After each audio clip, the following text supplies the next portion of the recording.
Olá, boa noite. Está começando o programa Brasileiros Imóveis, o seu portal de imóveis na TV.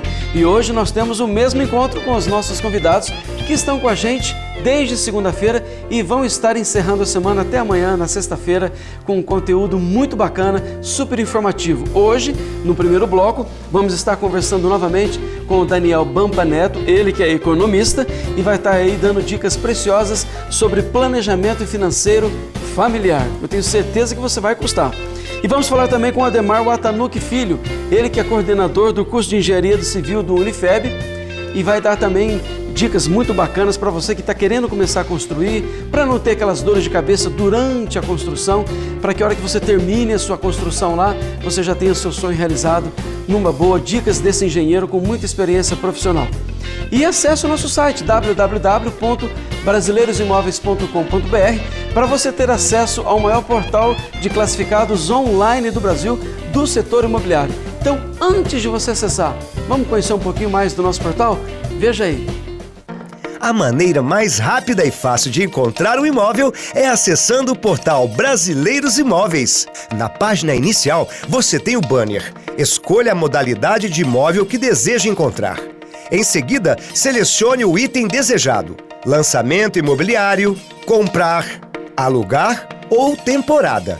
Por exemplo, alugar. Na página seguinte, você pode escolher o tipo de imóvel, o estado e a cidade onde deseja encontrar o imóvel, o bairro, a quantidade de dormitórios, suítes, banheiros. Escolha também quantas vagas para carros, se quer piscina ou não, e digita o valor de imóvel que deseja encontrar. Aí, clique em buscar.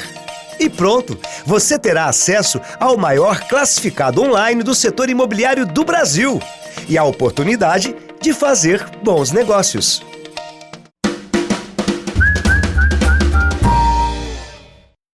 Olá, agora estamos de volta novamente com o economista Daniel Bampa, ele que é proprietário do escritório Espaço, só há 30 anos. O escritório fica onde, Daniel? Ali na 16? 16. Entre 23 e 25. Você está ali há quanto tempo já? Vai fazer 3 anos agora. 3 anos. Antes você estava? Antes era na 27 com a 14. 27 com a 14. Todo mundo já sabe que você mudou, né? Já está na 16. Eu espero que sim. O Daniel está com a gente, né, desde segunda-feira, batendo um papo muito gostoso. Para você que está ligando o seu televisor agora, a gente está aqui com o Daniel falando sobre planejamento financeiro familiar, né?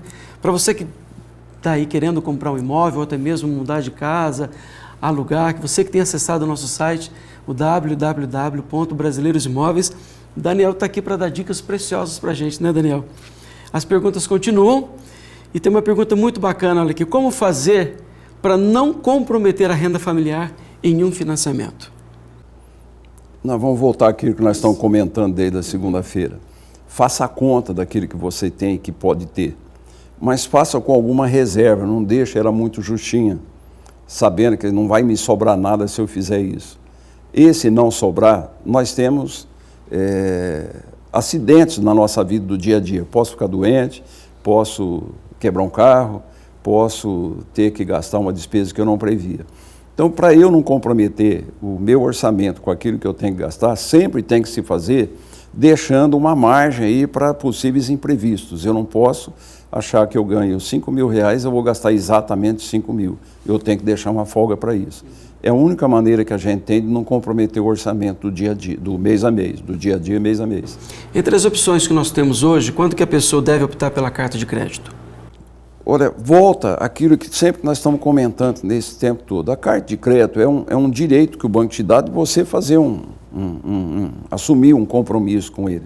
Então, quando você pega esse documento, significa que, de alguma maneira, alguém te deu um crédito para você adquirir alguma coisa. Só que você vai ter que retornar aquele dinheiro para quem te ofereceu essa carta. Se o negócio valer a pena, eu vou usar. Caso contrário, não.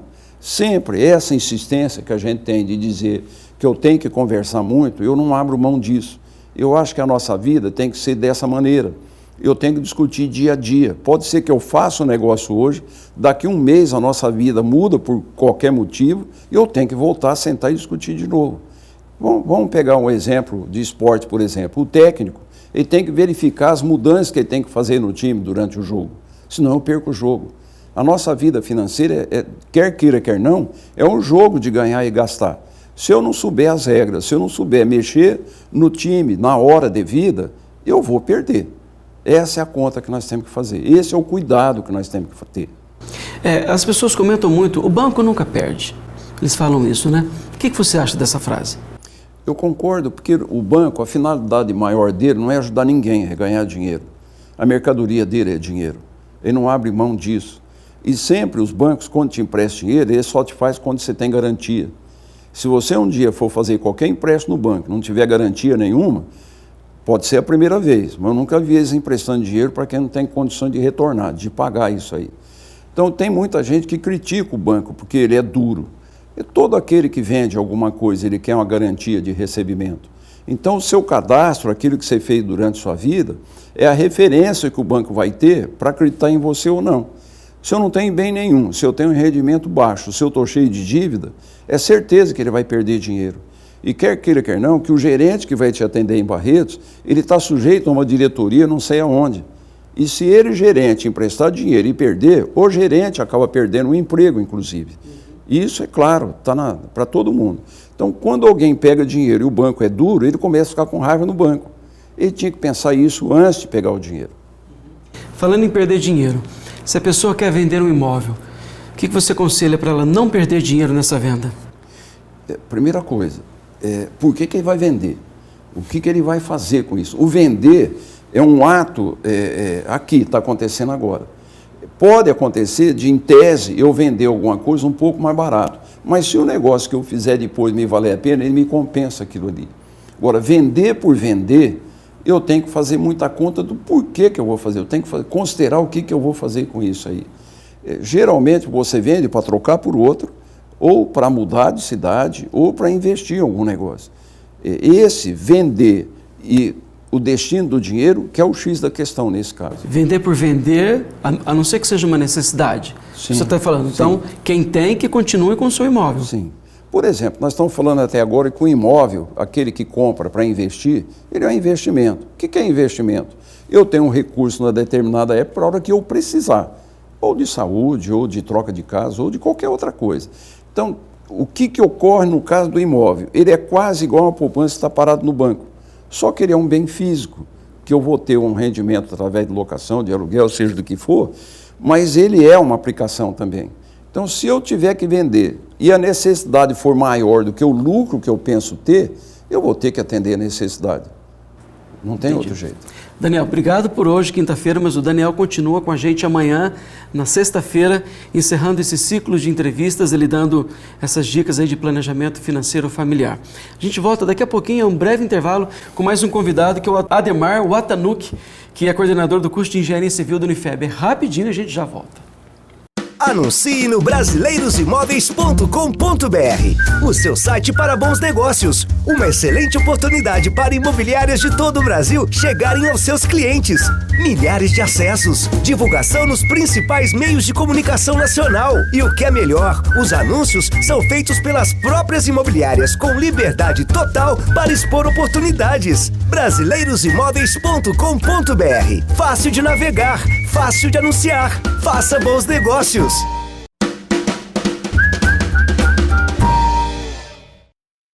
Estamos de volta hoje, quinta-feira, lembrando você que o nosso bate-papo com o economista Daniel Bampa continua também amanhã, logo no primeiro bloco, quando a gente começar o programa Brasileiros Imóveis, às 18h45. E hoje, a gente continua também o nosso bate-papo com o coordenador do curso de Engenharia Civil do Unifeb, o professor Ademar Watanuki Filho, falando um pouquinho para a gente sobre engenharia, construção civil, dando dicas para você que quer construir, né? Começar com o pé direito, né, para não começar errado, realmente contratar um profissional. E Ademar, nós estamos vivendo um momento onde tudo se fala sobre crise da água, né? Hoje, existem projetos específicos para poder, nas construções atuais, para melhorar isso a longo prazo, economia? A grande preocupação hoje é com relação à quantidade de água utilizada, né, o consumo, e a questão da falta em função da estiagem que a gente está passando, por vários fatores, enfim. Com relação à engenharia civil, ela se posiciona em duas vertentes, né? Primeiro, com relação ao desperdício, então, que é uma coisa muito difícil da gente acabar monitorando em função das redes, do tamanho, né, da dimensão. Então, essas perdas muitas vezes são invisíveis a todos, acaba tendo um volume muito grande de perdas aí. E com relação a projetos, a preocupação em reutilizar a água de chuva, apesar de ter longos períodos de estiagem, aproveitar ao máximo os períodos de chuva para reservar essa água e reutilizar para fins não potáveis. Então, a possibilidade de trabalhar com uma residência onde eu consiga armazenar e fazer o reuso dessa água gera, além de ser uma construção sustentável ecologicamente, enfim, ambientalmente, a questão da economia com relação ao custo, né, pela utilização, que a água ainda vai custar caro para o usuário. A gente tem visto na internet alguns vídeos lá de brincadeira, a pessoa põe um balde, uma vassoura, encosta aqui, a água vem, vai, volta. A gente sabe que são coisas improvisadas e às vezes acaba dando certo. Para quem já tem uma casa hoje, dá para chamar um engenheiro para fazer uma adaptação para tudo isso? Dá. Os projetos eles já são normatizados, a gente já tem normas específicas para o reaproveitamento de água. Dá para fazer uma adaptação de reutilização de águas servidas, que podem receber um tratamento preliminar no próprio terreno do usuário e depois ser utilizada como água de irrigação, água para lavar uma garagem, enfim. Então, as adaptações desse tipo de instalação hidráulica tem um custo inicial não muito favorável, mas que ao longo do tempo acaba se dissolvendo aí, né? Além dessa questão da água, existe também possibilidade de projetos para melhorar a humanização, a qualidade de vida hoje das pessoas, das famílias em suas casas, na engenharia? Grande parte dos projetos de engenharia agora prevê essa questão da relação do homem com o meio ambiente, né? Então, hoje a gente já passa para as construções verdes que têm uma certificação específica ambiental e que deveria, na verdade, abarcar toda a sociedade. Então, tem alguns projetos já específicos para a população de baixa renda, como a parte de aquecedor solar, o próprio reaproveitamento de água.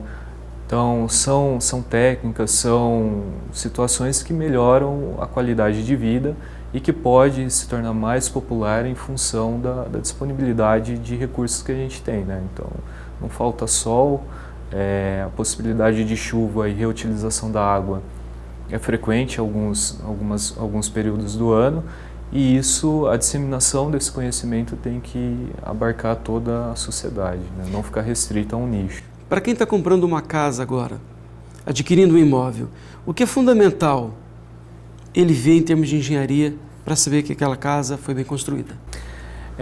Hoje, óbvio, né? Muitas vezes o usuário, o cliente, ele vai muito pela questão estética, mas é importante ele ter o acompanhamento de um profissional, até mesmo no momento da aquisição de um imóvel, para verificar se a casa possui algumas patologias ou não, que são difíceis de serem identificadas.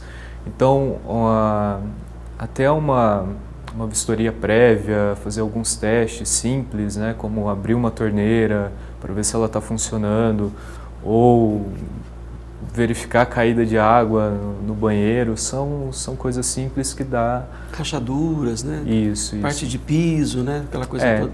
A construção, na verdade, ela se manifesta através de algumas evidências aí. As trincas são as mais recorrentes. Então, ter o acompanhamento de um profissional e ter um conhecimento prévio ajuda bastante a comprar um imóvel de qualidade. Obrigado, professor. A nossa entrevista continua amanhã, na sexta-feira. Conheça lá o nosso maior portal online de classificados do Brasil. Acesse www.brasileirosimóveis.com.br e faça bons negócios. E amanhã a gente tem o nosso mesmo encontro, no mesmo horário. Boa noite e até amanhã. Acesse www.brasileirosimóveis.com.br.